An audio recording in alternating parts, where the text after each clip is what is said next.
Hello guys, I'm back again. It's me, Jay Balak. I'm just going to continue the video dahil kanina kailangan we need to stop the video, taking video because do something na kailangan na gagawin na importante. So ito yung continuation niya. So gaya ng sabi ko kanina, we're going to continue music. We're going to palitan ng sharing ng time. Doon sa pet ko, may alaga. So, kailangan i-views ko din yun, ipapakita din. Ngayon, sa music, so we're going to try to correct the second song. Yung upload natin na Out of Nowhere. Sa lahat na makapanood dito, samahan nyo ako guys. Kwentuhan lang, sharing ng music, sharing ng idea about sa pagbuo ng song. Yun yung segment natin, yun yung content natin sa ating pagbablog. So gusto ko lang muna ipakita dito sa outside namin. Medyo makulimlim. Umuulan dito sa amin ngayon. Ayun, oh. Yan. Kita ini. Yan. Yan ang labas ng ito yung munting space namin sa aming bahay. Yan. So, dito na tayo. Here we go sa music. Ito yung space na maliit. Diyan ako nag-video, nagsusong, nag-gitara. So, medyo shaky basta laging nahawakan yung cellphone. Kailangan. Yan. Let's go. Very quick lang guys ha. Very lang. Samahan niyo muna ako. Kwentuhan lang about music, about kung ano lang na pwedeng ma-share na idea na makatulong sa atin. So, yun. The second song, Out of Nowhere. Napansin ko doon guys, I'm sure mayroon kayong napansin sa makapanood na video na yun. I think yung problem doon is yung pabalik-balik lang na tono.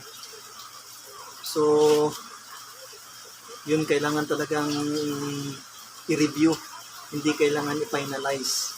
So, dapat may mga kasama ka, may makikinig, yung mga experience din para maganda yung result ng kanta, yung song na pagbuo. So, ito yun guys. Hihimayin natin step by step para may idea na tayo, may idea tayo. Or kayo later on basta mapakinggan niyo ito. I'm going to try my best in the song. Pero kung may mali man, may kailangan i-correction, gawa ng paraan, parang gano'n. Yan.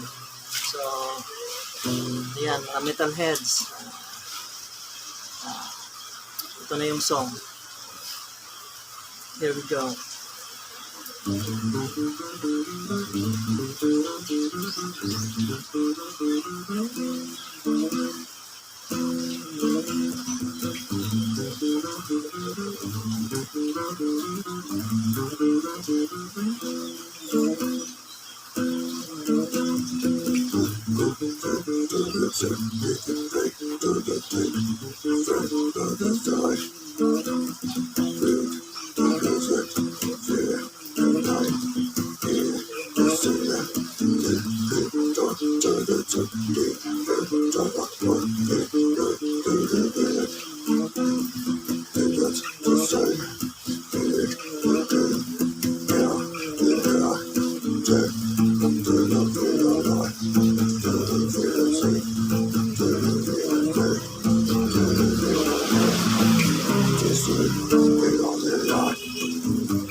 Yan yung intro guys at saka verse.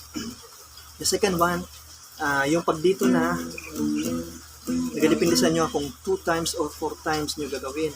So, the next one is to continue again the same pattern from the first verse first intro verse. So the second verse, ganun din.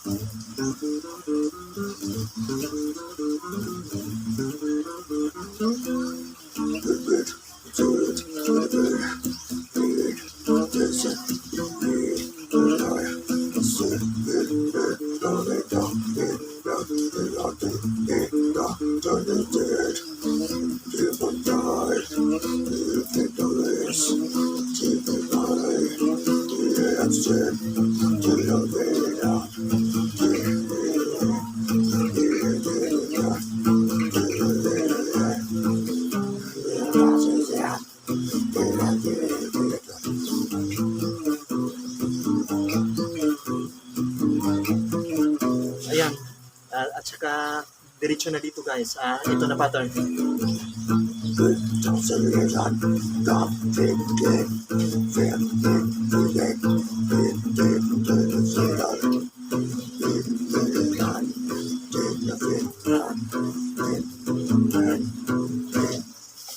Ayan, medyo nawala ako guys. Medyo kakapagod dito siya. Sa kuan pa Bisaya, pag haoy, walang practice, kailangan ng practice siya. Kailangan i-exercise mo yung kamay mo sa dito sa picking, handling picking technique niya, yung tinuturo, sinasabi nila na yung iba, yung mga expert na. So kailangan yung pag-grind mo mabilis siya. So kailangan everyday yung practice. Ako wala na kasi masyadong practice. Bihira na lang siya. Kasi guys, ito ginagawa ko na lang pastime. Parang libangan, pag na-bored ako, ito yung ginagawa ko.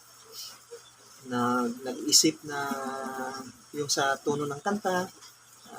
By later on, sometimes hindi ko na maalala yung iba. Pag naalala ko, yung na-recall ko sa mind, yun na ngayon ito-play ko. Ngayon, yun yung i-share ko na ref niya, yung tono. Ika nga, itong genre kasi nito parang thrash heavy na metal or aggressive, parang ganun siya. Basta, yun. Yun, kailangan dito siya, i-try ko ulit guys kasi wala nang practice yung dito ko, yung rest ko sa pag-grind niya, ganun. Yeah.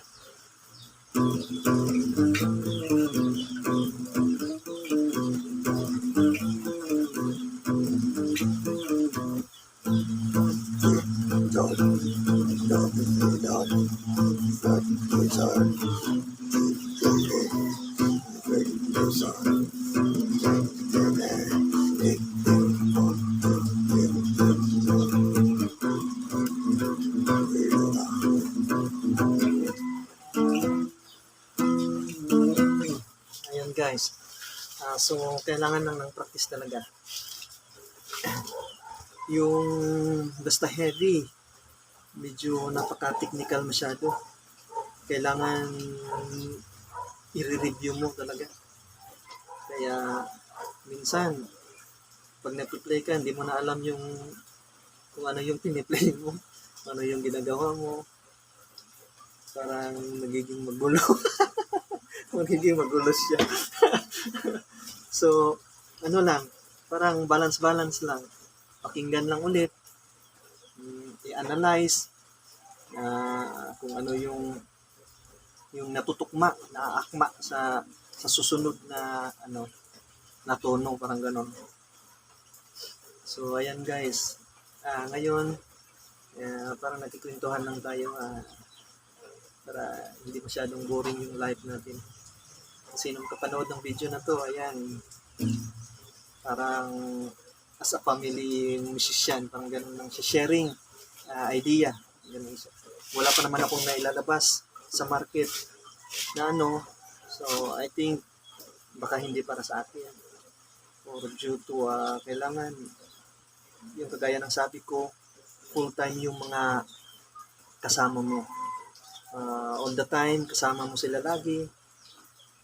Every time kayo dapat magpa-practice. Hindi yung once a week lang, isang beses.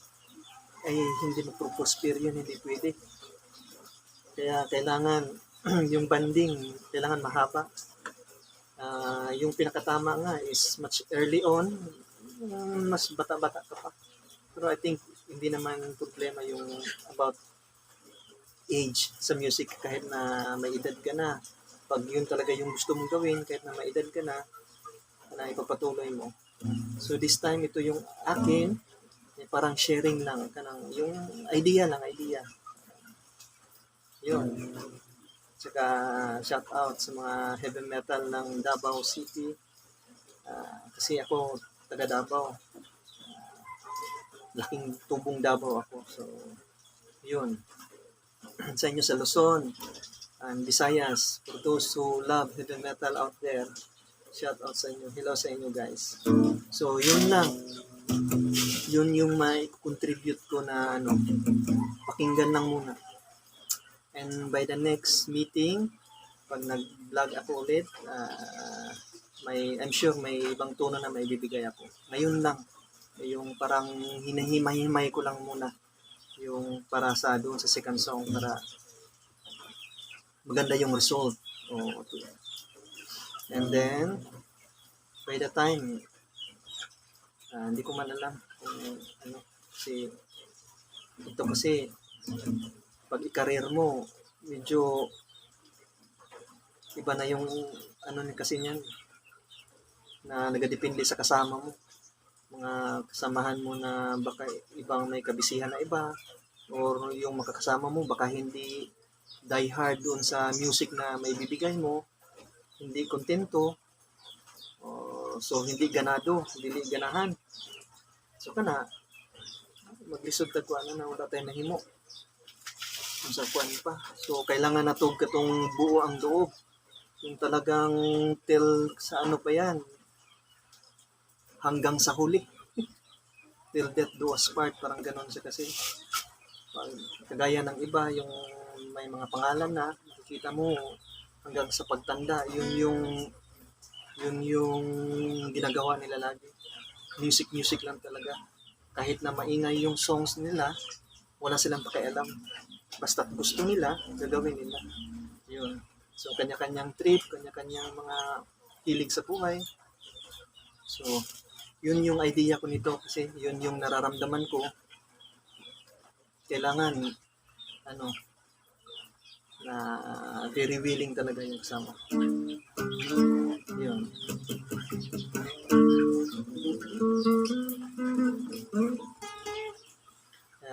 Ito is masaya. Totoo lang. Nakakatulong sa ating lalo na boring tayo masyado sa ating mindset. So, ayan guys. So, ito muna ako mag-experiment. Pakinggan niyo lang muna.